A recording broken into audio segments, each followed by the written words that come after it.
Hi, it's nice to meet you. My name is, to introduce myself a little bit, my name's Summer Adalot. I'm sure you already know that, but I'm currently a fourth year political science student, and my concentration is American government.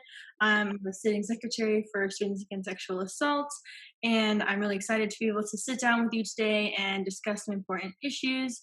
And if you would please take the next few minutes to introduce yourself a little bit, that would be great. Awesome. Well, it's wonderful to meet you, Summer. My name is Briana Conway. I use she and her pronouns. And I have the pleasure of being the care director at UC Santa Barbara's CARE office. And CARE stands for Campus Advocacy, Resources, and Education, but we commonly just go by CARE. We're a very big acronym campus. Um, I have been in the field of survivor services for going on 11 years now. I've been about 6 years at UCSB, and I've been an advocate. I've worked with our prevention staff. I was the assistant director, and now I've been the director. So I've worn many, many hats of the care office, and I just feel so fortunate to work with trauma survivors.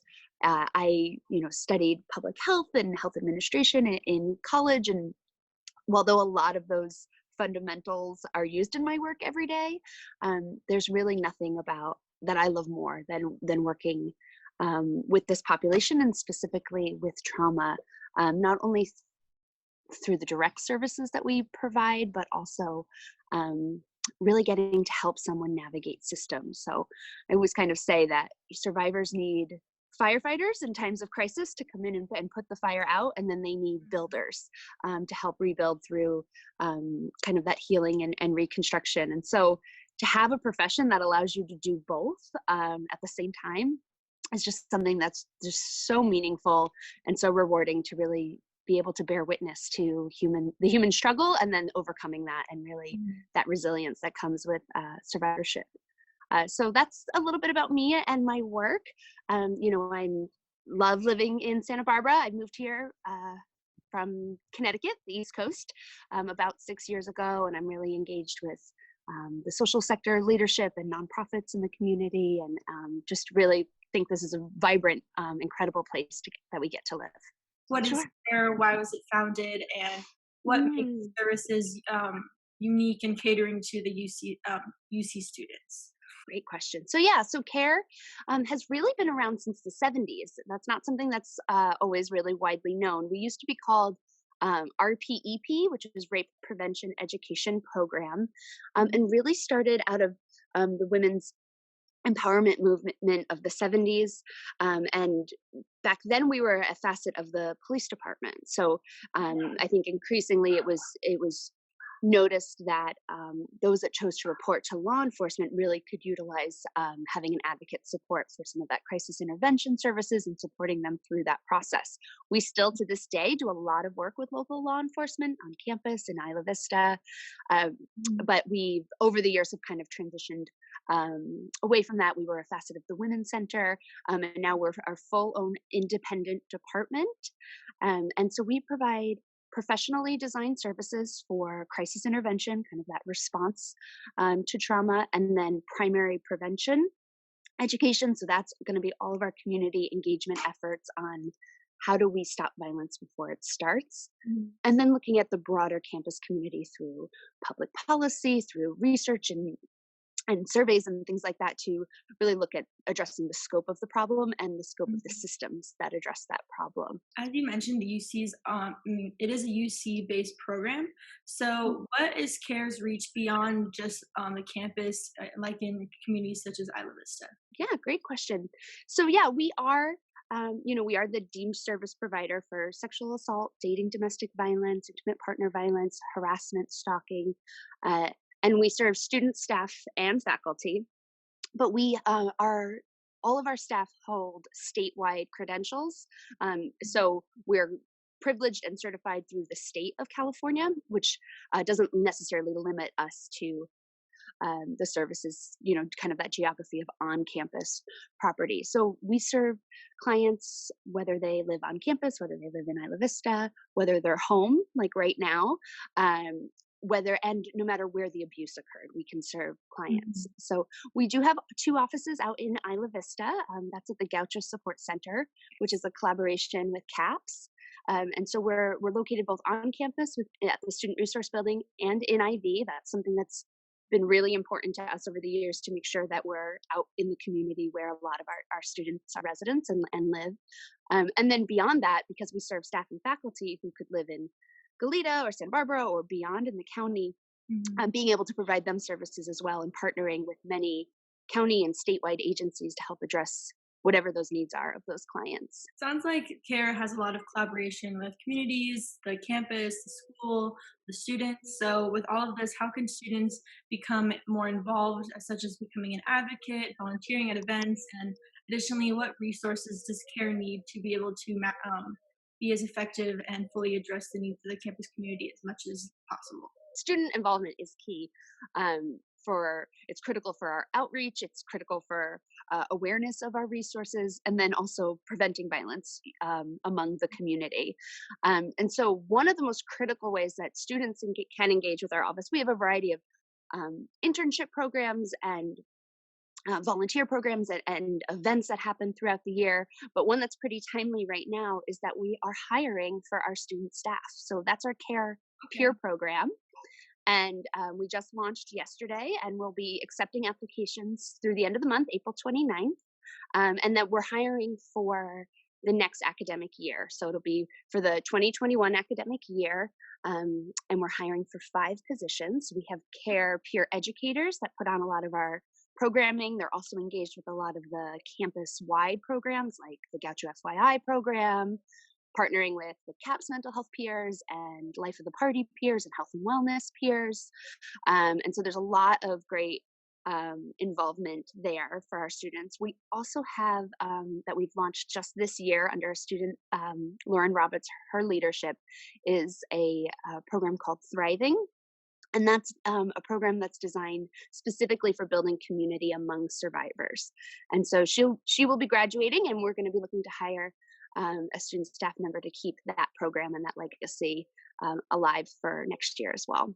So that's one of the key ways, and we absolutely love working with our student staff. They help keep us relevant. They they review our programs and the language that we use, and ensuring that we're being inclusive and speaking to that student population is just so important. Resources, that's a great question to ask around what does the care office need to keep doing what we're doing. One of the things that might not be widely known, that I'm particularly proud of, is that we actually have one of the most robust offices in the country.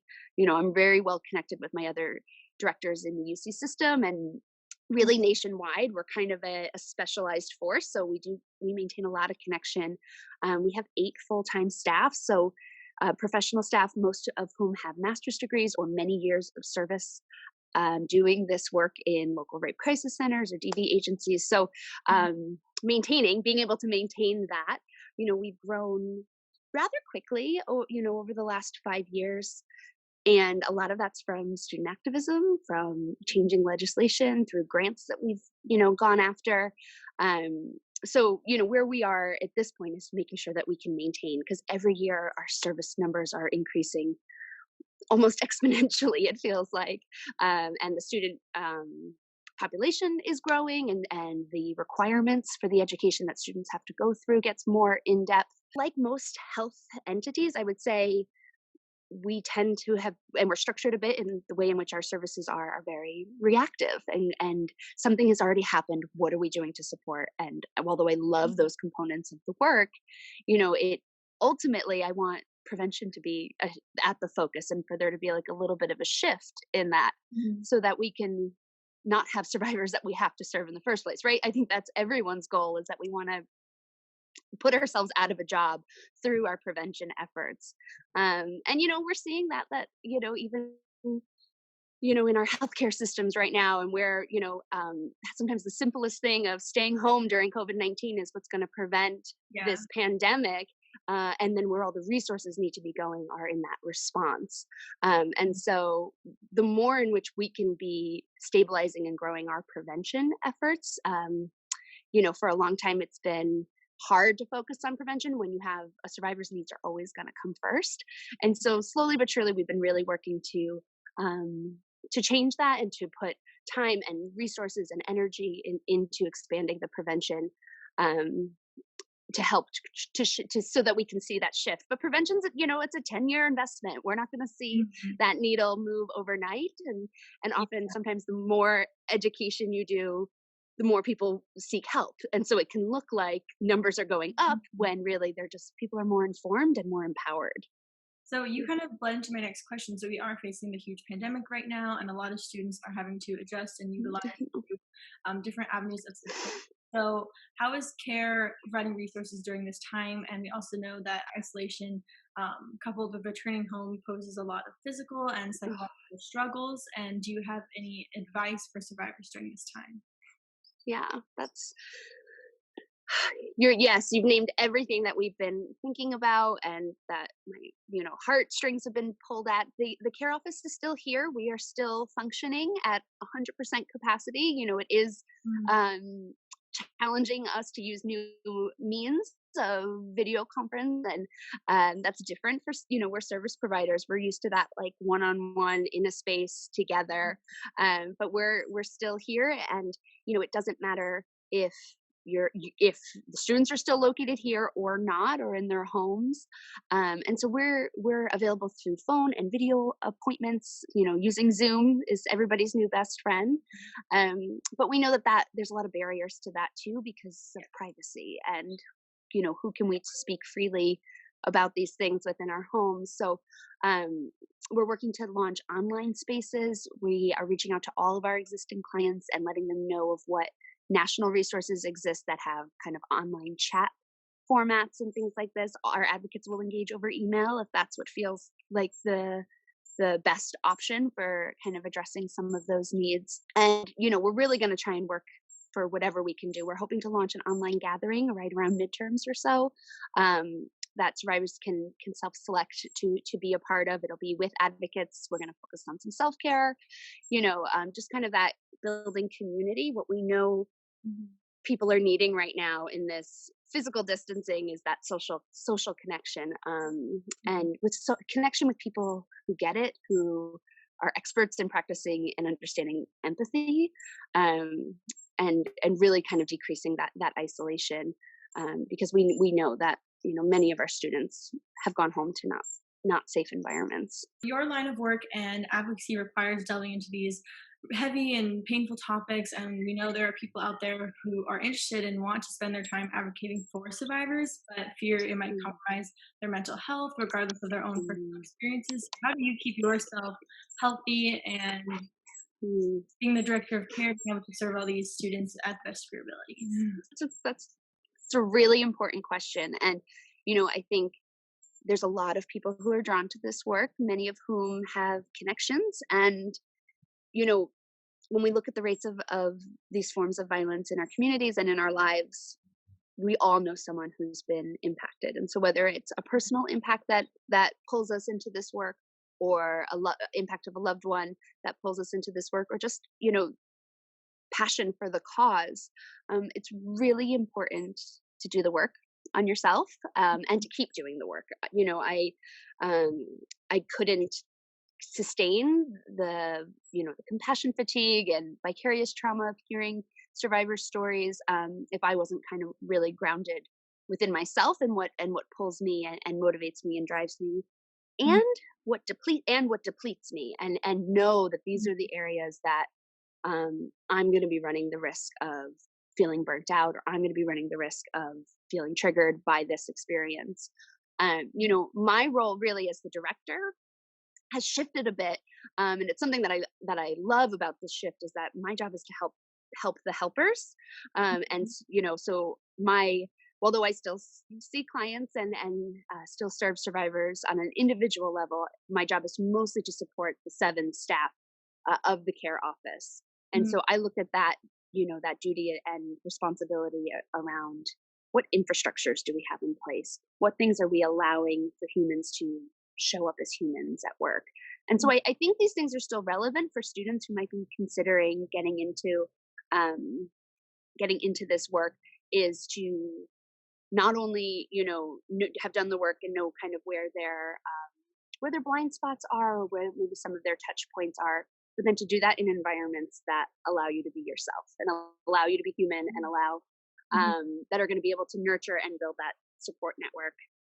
So things that are not competitive or shameful, or people that truly understand what empathy means, and can practice that that self-compassion and forgiveness, when we fumble, because we all will.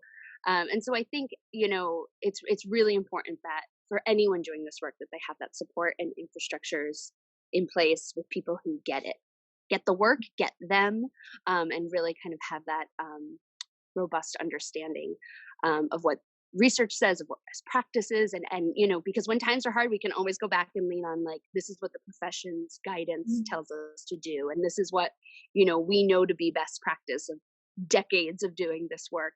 Mhm. And so having that really strong foundation can help when the interpersonal components of it can start to fumble. Well, thank you so much for taking the time to sit down with me and take a chat with these really important topics. And if you would like to say any closing statement, I would please invite you to do that now. Well, Um, thank you, Summer, and thank you yeah. to SASA for connecting with our students in this way. I mean, I think no matter where our community members are, CARE is here for you. Our social media, at UCSB CARE Instagram, is a great way to see self care tips and kind of hear about what's going on. Or if you're interested in coming to work with us, we would love to have you apply. And just know that we're free, we're confidential, and we're here 24 hours a day.